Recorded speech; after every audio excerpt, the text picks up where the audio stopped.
Hi అండి. అందరికీ నమస్కారం. Welcome to my channel. ఈ వీడియోలో విశ్రాంత ఉద్యోగులకు భారీ శుభవార్త. సుప్రీంకోర్టు సంచలన తీర్పు అంటూ అప్డేట్ అవ్వడం జరిగింది. సో, దీనికి సంబంధించి పూర్తి వివరాలు ఈ వీడియోలో తెలుసుకుందాము. వీడియో అయితే ఎక్కడే కానీ స్కిప్ చేయకుండా ఎండ్ వరకు చూసేయండి. అప్పుడే ఇన్ఫర్మేషన్ పూర్తిగా అర్థమవుతుంది. అలాగే వీడియో చూస్తున్న ప్రతి ఒక్కరు లైక్ చేయండి ఫ్రెండ్స్. ఈ వీడియోని తోటి ఉద్యోగ, పెన్షన్ మిత్రులతో అయితే షేర్ చేయండి. కొత్తగా మన ఛానల్ చూస్తున్న వారైతే సబ్స్క్రైబ్ చేసుకోవడం మర్చిపోకండి ఫ్రెండ్స్. ఇక విషయానికి వచ్చినట్లయితే భారతదేశంలోని విశ్రాంత ఉద్యోగులు అంటే పెన్షనర్ల హక్కులు సుప్రీంకోర్టు చారిత్రాత్మక తీర్పులు మరియు కేంద్ర ప్రభుత్వం ప్రతిపాదించిన నూతన చట్ట సవరణ మధ్య నెలకొన్న వివాదానికి సంబంధించి పూర్తి సమాచారాన్ని తెలుసుకుందాము. ముఖ్యంగా సుప్రీంకోర్టు చారిత్రాత్మక తీర్పు డిఎస్ నకారా కేసు 1982లో ప్రకారంగా సెప్టెంబర్ 17 సెప్టెంబర్ 15 పెన్షనర్స్ డేగా జరుపుకుంటున్నామండి. పెన్షనర్స్ డే సందర్భంగా అనమాట. జస్టిస్ వైవి చంద్రచూడ్ నేతృత్వంలోని ఐదుగురు సభ్యుల రాజ్యాంగ ధర్మాసనం D S Nakara versus Union of India కేసులో సంచలన తీర్పు ఇచ్చిన విషయం మనందరికీ తెలిసిందే. పెన్షన్ అనేది ప్రభుత్వం ఇచ్చే దయ లేదా బహుమతి కాదు. ఇది ఉద్యోగి తన సర్వీస్ కాలంలో చేసిన సేవకు పొందే చట్టబద్ధమైన హక్కు. వాయిదా వేయబడిన జీతము.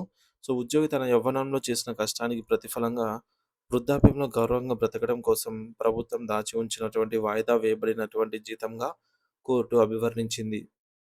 రెండవది సమానత్వ సూత్రం. పదవీ విరమణ చేసిన వారందరికీ కూడా ఒకే వర్గంగా చూడాలి. రిటైర్మెంట్ తేదీని బట్టి పెన్షనర్ల మధ్య వివక్ష చూపకూడదు. ఒకే హోదాలో పనిచేసి వేర్వేరు కాలాల్లో రిటైర్ అయిన వారందరికీ కూడా పెన్షన్ ప్రయోజనాల్లో భారీ తేడాలైతే ఉండకూడదు.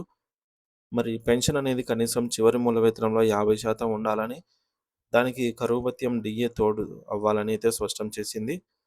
ఇంకా మూడోది నూతన ఆర్థిక బిల్లు 2025 సవరణలు.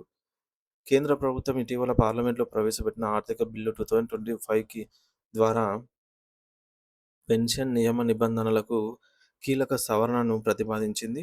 ఈ సవరణలు అమల్లోకి వస్తే పెన్షన్లను మార్చేందుకు లేదా తగ్గించేందుకు ప్రభుత్వానికి అపరిమితమైనటువంటి అధికారాలు లభిస్తాయని పెన్షనర్ల సంఘాలు ఆందోళన వ్యక్తం చేస్తూ ఉన్నాయి.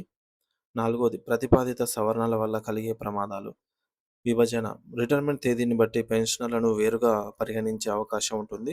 దీనివల్ల సీనియర్ పెన్షనర్లకు నష్టం వాటిల్లవచ్చు. డిఏ కోత. పెరుగుతున్న ధరల నుండి రక్షణ కల్పించే కరువు భత్యం డిఏని నిలిపివేసే లేదా తగ్గించే అధికారం ప్రభుత్వం చేతుల్లోకి అయితే వెళ్తుంది ఈ చట్టం అమలైతే. పెన్షన్ నిలిపివేత. కొన్ని ప్రత్యేక పరిస్థితులను సాకుగా చూపి అసలు పెన్షనే ఆపివేసే ప్రమాదం కూడా లేకపోలేదు. మొత్తానికి రాష్ట్రాలపై ప్రభావము. కేంద్ర ప్రభుత్వం తీసుకునే ఈ నిర్ణయం కేవలం కేంద్ర ఉద్యోగులకే పరిమితం కాలేదు. రాష్ట్ర ప్రభుత్వాలు కూడా కేంద్ర బాటలోనే నడిచే ఆర్థిక ఇబ్బందులను పేరుతో రాష్ట్ర పెన్షనర్ల హక్కులను కూడా కాలరాసే అవకాశం అయితే ఉంది. పెన్షనర్ల డిమాండ్ ఈ మేరకు మనం చూసుకున్నట్టయితే ప్రభుత్వాలు మారిన రాజ్యాంగం కల్పించిన సామాజిక మరియు భద్రత మరియు పెన్షన్ హక్కులు మారకూడదని వారు కోరుతున్నారు. సుప్రీంకోర్టు ఇచ్చిన భరోసాను కాపాడుకోవడానికి ఈ యొక్క నల్ల చట్టాన్ని వ్యతిరేకిస్తూ పెన్షనర్స్ అందరూ ఐక్యంగా పోరాడాలని చెప్పేసి సంఘాలు పిలుపునిస్తూ ఉన్నాయి.